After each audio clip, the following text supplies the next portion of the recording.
here,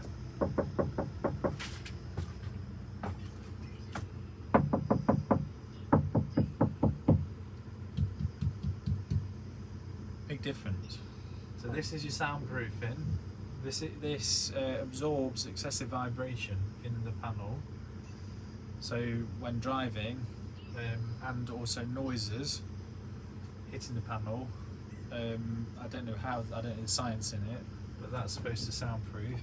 Then you've got this additional soundproofing layer on this side, but that's also acting as an insulation layer. So the foil here, the heat hits it, or the hot air hits it and bounces back into the room, is the general idea.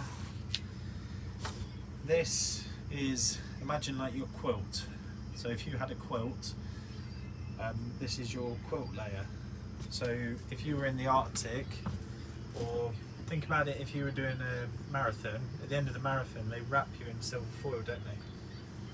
But they don't wrap you in silver foil in this because they don't want you to overheat, because that will trap the heat in and that will make you warm up very, very quickly. So this tends to have a thermal property of around about 1 point something R, I think. And then we've got Reflectix, which will go on top of that, which will act as another layer of insulation to make sure we're keeping in as much heat as we can rather than losing it through the walls. So this is also, because you've not got bare metal exposed here, because I'm now covering it with this stuff here. If we had bare metal exposed, we've got a chance of condensation. So from the air that we breathe, the vapours that we breathe from our mouth, you'd be amazed at how many pints of water we just breathe out every day. Keep topped up with your water. But as soon as that hits the cold surface of the outside, when it's cold outside, it condensates, and it can condensate behind your walls. So to stop that, we put a vapor barrier on top of this to stop as much of that vapor that we're breathing out hitting those exterior walls. So the ceiling, the walls, the windows, anywhere like that. And you can see here, obviously this is bare metal.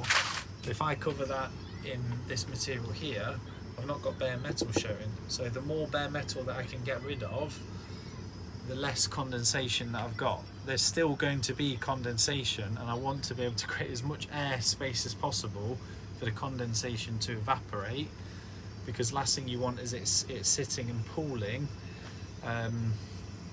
because that's not good for a camper van. So we're trying to do it properly. So anybody who buys this van will know that they've got a really good install. You've got our plyboard roof struts. The way we've designed this is to